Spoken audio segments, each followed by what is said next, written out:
After years of studying, I would absolutely argue differently. I mean, look at this text. I will recite it in Swedish and give the meaning of it.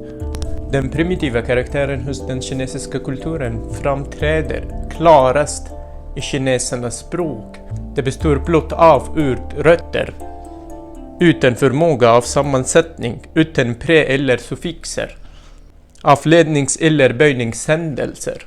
Den kinesiska skriften framvisar samma primitiva karaktär som övriga kulturelement. That was written by Hans Emil Larsson, who is in 1894 published a translation of Chinese poems into Swedish verse. Well, in English the statement goes like this. The primitive character of Chinese culture appears most clearly in the language of the Chinese. It consists only of word roots, without the ability of composition, without prefixes or suffixes, derivational or inflectional endings. The Chinese script shows the same primitive character as the other elements of their culture.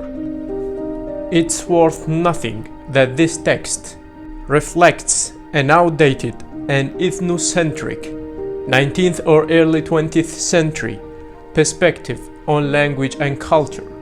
However, modern linguistics reject such descriptions. Chinese is not primitive. It is fully developed with complex structures, just different from Indo-European ones. Anyway, I recently came across this quote as a result of my attempts to gain a deeper understanding of translation from various sources and languages. I am very interested in Tang poetry and have translated several poems by the great poet Du Fu.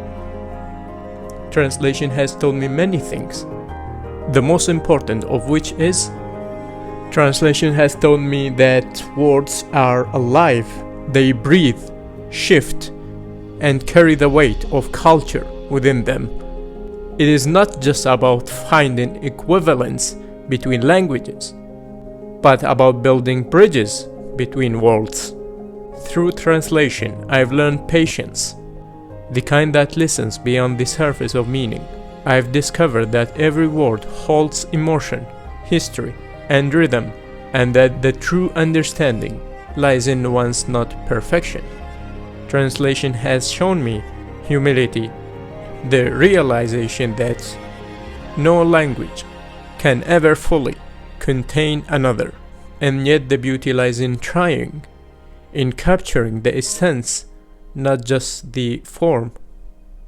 Most of all, it has taught me empathy. To translate is to step into another's voice, to feel their intent, and to honor it with care. The field hopes to unite its ethnic cultural origins with the possibilities it gains by moving through the world, moving among cultures, and growing with them. Well, to be fair, Larsson wasn't alone in his view on Chinese language and culture. We will come back to this a bit later, because I'm thinking of the main character which distinguish Chinese and making it difficult to understand should be indeed presented briefly.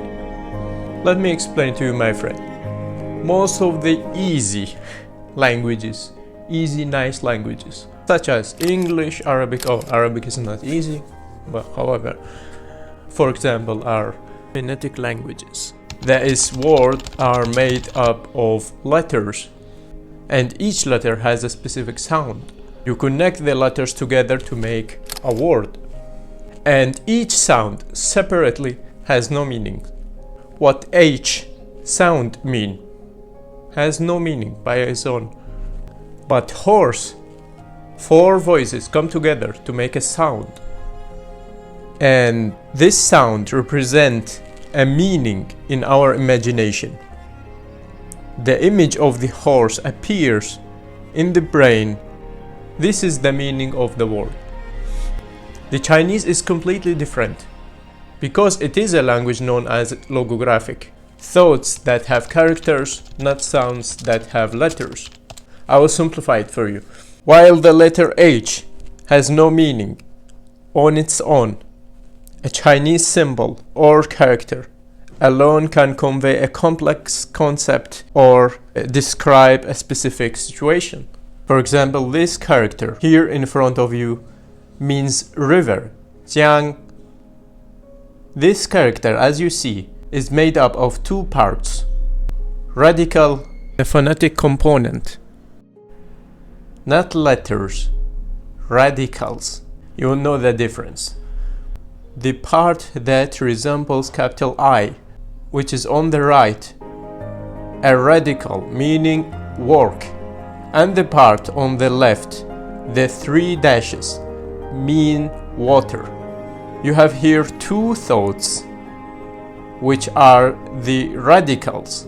Water plus work equals river, meaning running water.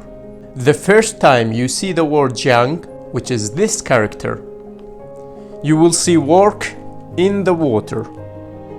Now, my friend, the pronunciation of jiang does not mean that one half mean water and another half means work. For example, the half which looks like capital I is called gong, and the one which have three dashes or dots on the left pronounced as shui. So this pronunciation does not form jiang. I will tell you another example so that you can understand better. This character, for example, means rest, pronounce xiu. The symbol on the left means person. The symbol on the right means tree. A person plus a tree equals a rest. So my friend, when you see the word rest, what do you think about?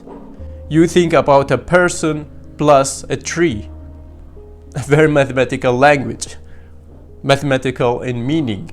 Every radical, my friend, has a meaning that symbolizes it. By installing more than one radical on top of each other, you can create another character. Like a tree with a man, they created a deeper concept, like a rest. The problem, my friend, is that these radicals and characters does not teach you how the word is pronounced. The character rest, we said it, is pronounced xiu, while the radicals are pronounced ren and mu. Then how do these people pronounce? Imagine you need to memorize all radicals and the pronunciation of every radical and the pronunciation of them when they are combined in one character. The Chinese mentality does not sleep. Someone says it's okay, what's our language have? 26 letters, so the Chinese will have 50 radicals.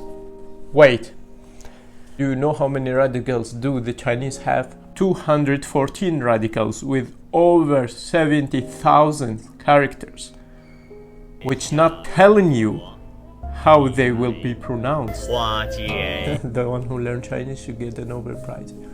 Okay. The Chinese script uses thousands of individual characters and is the oldest writing system still in use today. From the archival inscriptions dating back to at least 1200 BC, Chinese characters evolved through many forms until the emergence of regular script in 500 AD. Also known as Kaishu, this form would stand the test of time and remain almost unchanged until the present day. But just 70 years ago, this ancient writing system would face the greatest crisis of its 3,000-year history. If Chinese characters don't die, then China will die. The quote by a famous Chinese writer in 1936. This kind of negative sentiment towards the archaic Chinese script have been building up for decades prior.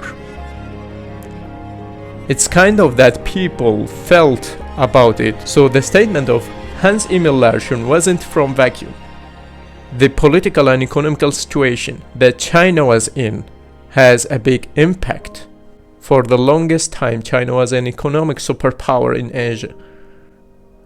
And despite the challenges it faced, it was always a source of powerful influence.